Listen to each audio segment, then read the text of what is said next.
السلام عليكم እንዴት ናችሁ? ሌላ ኑር ሰቦ ምን ደረሰች? በጨዋ መልክ ለጠየቃችሁኝ እህትና ወንድሞቼ ገንዘብ አዋጣችሁ ይችን እህታችንን እንርዳ ብላችሁ አልቅሳችሁ አዝናችሁ ወርቃችሁን ሁሉ አውጥታችሁ የሰጣችሁት ወንድሞች አላችሁና ለእናንተ ክብር በትክክለኛው መንገድ ለመመለስ ሞክራለሁ። ዩቲዩብም ቲክቶክም ሲቀዘቅዝበት የሌላን ጉዳይ እንደ አጀንዳ አድርጎ እየመጣ ህዝቡን የሚያስጮህ ምንም ሳይረዳ ተቆርቋሪ መስሎ ለሚመጡች ለነሱ መልስ የለኝም ከይቅርታ ጋር። ሌላ ኑር ሰቦ ምን ደረሰች? ሌላ ኑር ሰቦ ኦሬዲ እንደምታውቁት ሳውዲ አረቢያ የነበረች የሞት ፍርድ የተፈረደባት እህታችን ነች። በነፍስ ማጥፋት ወንጀል ተከሳ የሞት ፍርድ የተፈረደባት። የሟች ቤተሰቦችም 2 ሚሊዮን የሳውዲ ሪያል ካሳ ጠየቁ። ያንን ገንዘብ እናትና አባት መክፈል ስላልቻሉ በሚዲያ እህታችን ፋሲካ ባወጣቸው መሰረት በሚዲያ ጠየቁ።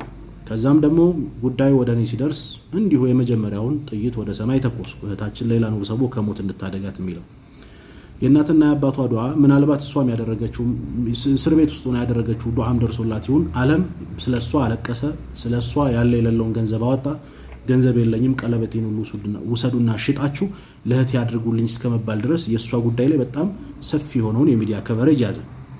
እኔና ጓደኞቼም በሚዲያ ከ2 ወር በላይ የልጆቻችንን ጊዜ ተሻምተን ለዚህ እህታችን ገንዘብ ማሰባሰብ ጀመርን። ገንዘብ የምናሰባስበው በእናት በአባትና በወንድም ስም በተከፈተ አካውንት ነው የሚገባው። በአቧሚራ ወይ ደግሞ በተስፋዬ ወይም በወንድም ኻሊድ ወይም በአሲያ እንዲሁም አብረውን ሲሰሩ በነበሩ ወንድምና እህቶች አይደለም ሲገባ የነበረው። የተጠየቀው 2 ሚሊዮን ብር ነው። የገባው በሳውዲ አረቢያ አካውንት 300 ምናምን ሺህ ብር ገደማ ነው። በኢትዮጵያ አካውንት ደግሞ 37 ሚሊዮን ብር ተሰብስቧል።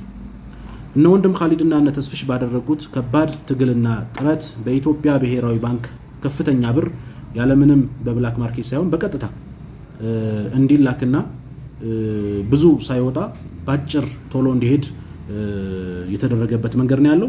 ያም ደግሞ 2 ሚሊዮን ለመሙላት የሚቀረው ገንዘብ የኢትዮጵያ 28 ሚሊዮን ብር ነበር። እናትና አባት መተው ያንን ገንዘብ ወደ ሳውዲ አረቢያ በተከፈተላት አካውንት እንዲገባ ተደረገ። ገንዘቡ ከገባላት በኋላ ኦልሞስት ወደ ሟች ቤተሰቦች የገንዘብ ካሳ ለጠየቁት ቤተሰቦች 2 ሚሊዮን ብር ተከፈለ። በኢትዮጵያ አካውንት በእናት በአባቷ እንዲሁም ደግሞ በወንድሟ በሶስቱ በተከፈተው አካውንታቸው ቀሪ 9 ሚሊዮን ብር አለ ማለት ነው። እሱን ያው አላህ ፈቅዶላት እህታችን በሰላም ከወጣች የምትገለገልበት ይሆናል። 12 ዓመት አካባቢ ታስራለች። ብዙ መስዋዕትነት ከፍላለች። አላህ መቼም አዝኖላት እዚህ መታገሯ ላይ እንድትንቀሳቀስ ያግዛታን በሚል ለቤተሰቦቿ ትተነዋል። የኛ እህታችንን ከሞት ፍርድ ማስጣል ስለነበረ ስራችን አልহামዱሊላህ ረብል ዓለሚን። ይህ ገንዘብ ወደ ሟች ቤተሰቦች ካሳ ሲከፈል እህታችን ሌላ ከነበረባት የሞት ፍርድ በነፃ ተገላገለች። የሞት ፍርዱ ተነሳላት ማለት ነው። በቅርቡ እናትና አባቷን እንዲሁ ላይቭ ላይ አምጥቼ ባደረኳቸው ኢንተርቪው እናትና አባቷ እህታችን ማነው ልጃችን ደውላልን ነበር። እኔ ጋር የነበሩ የሞት ፍርድ የተፈረደባቸው እህቶች አላህ ይማራቸው የሞት ፍርዱ ተፈጻሚነት ተደርጎባቸዋል። እኔ ግን በመላው ኢትዮጵያ ረብርብ የሞት ፍርዱ ተነስቶልኛል። ከዛ በኋላ ያለው የሳውዲ አረቢያ የሀገሪቱ የህግ አካሄድ አለ። እስር ሊኖር ይችል ይሆናል ወይም ደግሞ ምናልባት የሞት ፍርዱ ከተነሳላት በኋላ የሚከድባቸው የቢሮ ጉዳዮች ሊኖሩ ይችላሉ። እስካሁን ድረስ ግን ጉዳዩን በክትትል የያዙት ሪያድ ውስጥ ያሉ ኮሚቴዎችና የሪያድ ኤምባሲ አምባሳደር ናቸው። እንደነገሩን ወንድማችን ደውለን እንደነገሩን ጉዳዩን የሪያድ ኤምባሲ ስራዬ ብሎ ይዞታል። እንዲሁም ደግሞ ሪያድ ያሉ ኮሚቴዎችም ጉዳዩን ይዘውታል። የኛ ገንዘብ የኛ አቅም እስከምን ጊዜ ድረስ ነበር? እቺታችንን የሞት ፍርዱን እስከማስነሳት ድረስ። ከዛ ማለፍ ብሎ ገንዘቡ እንደተከፈለ የምትወጣ ቢሆን ደስታው ጥፍ ድርብ የሚሆነው ለኛ ነበር። ምክንያቱም 2 ወር ሙሉ ልጆቻችንን ማስጠናት ልጆቻችንን አቅፎ መተኛ ተተን ለረጅም ሰዓት ግሩፕ ፈጥረን ስናሰባስብ የነበረው በነገራችን ላይ ያለ ምንም ቤኔፊት ነው። ኢትዮጵያ ውስጥ እንደሚያስተባብሩት ሰዎች ኮሚሽን ተከፍሎን አይደለም ይሄን የምንሰራው። ፈጣሪ እናገኘዋለን አላህ ይሄንን ምንዳይ ይከፍልናል በሚል ነው የምንሰራው። 2 ወር ሙሉ በሰራነው ደስታው ለኛ እጥፍ ድርብ ነበር። ነገር ግን የሀገሪቱ ያሰራር ሂደት አለ። እሱን ተከትላ ትወጣለች። አሁንም ቢሆን ወንድሟን ደውዬለት ነበር። ወንድሟ ኸደር ይባላል። ደውዬለት ነበር። ደውላልናለች። እስር ቤቱን ቀይረውልኛል ግን መቼ እንደምወጣ እስካሁን አልነገሩኝም እያለች ነው። የሞት ፍርዱ ግን እንደተነሳላት ተናግራለች። ስለዚህ አንድ ማድረግ ያለብን ምንድነው እህታችንን እስከምትወጣ መጠበቅ ነው። ያው የሀገሪቱ ራሱን የቻለ ህግ ስላላት 2 ሚሊዮን ስለተከፈለ ምትወጣ ቢሆን ወዲያው ያወጧት ነበር። የሞት ፍርዱ እንዲነሳላት ሆኗል፣ ተነስቷል። የምትወጣበትን ጊዜ ሁላችንም በጉጉት እየጠበቅን ነው። ከዛ በመቀጠል ግን እስኪ ትዝብቶቼን ልግለጽ። እባካችሁ ይህንን ቪዲዮ ሼር፣ ኮፒ ሊንክ አድርጉልኝ ለሌሎች ሰዎችም እንዲደርስ።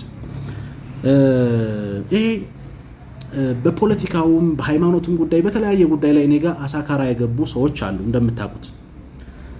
እነዚህ ሰዎች ይህንን አጋጣሚ እንደመጠቀሚያ እኔን እንደማሸማቀቂያ እያደረጉት ነው ያለሁት።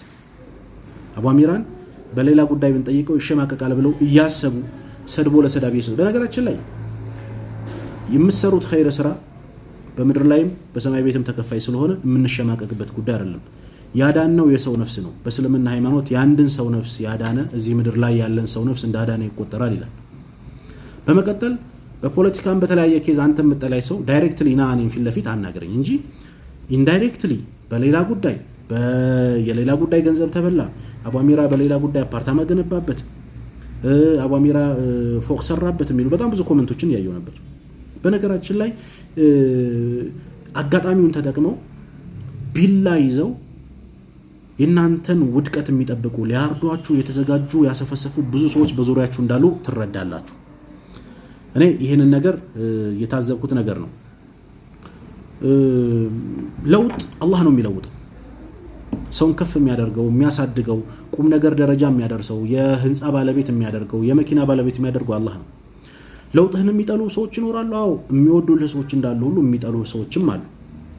እኔ ግን በተለይ የአረብ ሀገር እህቶች ረጅም ሰዓታችንን ለእናንተ አይደለም የታመመች ያው መቼም እንደመመጻደቅ አይደለም፣ ይህንን ለማስታወስ ያክል ነው። በቤሩት በማነው በጆርዳን ልትገደል የነበረችን እህት እንዴት አድርገን እንዳወጣናት፣ የተያመሙትን ኩላሊት ፌል ያደረገባቸውን በጣም ብዙና ብዙ እህቶቻችንን በተለይ በአረቡ ዓለም ያሉ እህቶቻችንን ለመርዳት ስማቸው ከሚጠሩ ሰዎች መካከል ቅድሚያ አቡ አሚራና ጓደኞቻቸው ናቸው።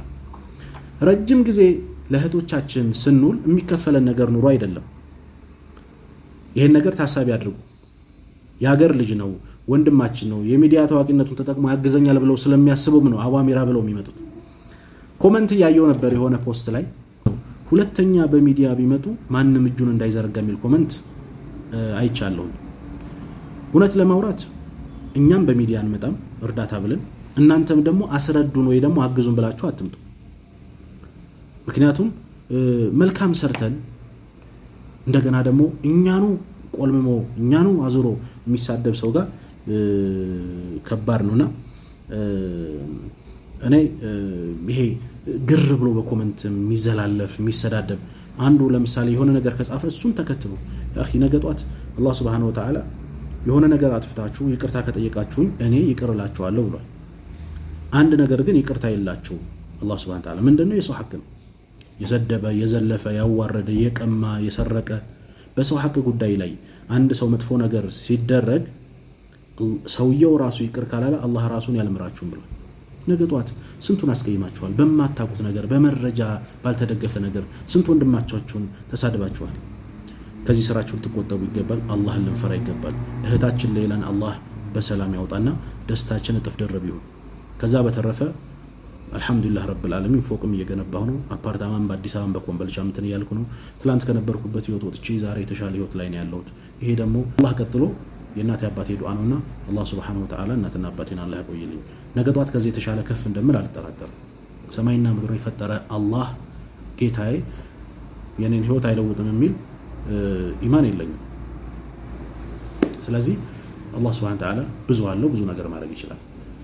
ለከለ እንደሰጣው ለኛም ስጠን ብንል ሁሉም ሰው የት በደረሰ። ግን መገዝገዝ መጣል ወደ ኋላ መጎተት የኛ ስራ ሆኗል። አላህ ይጠብቀን። ሳታውቁ ለተናገራችሁ አፉ ብያለሁ። ሰላም አለይኩም።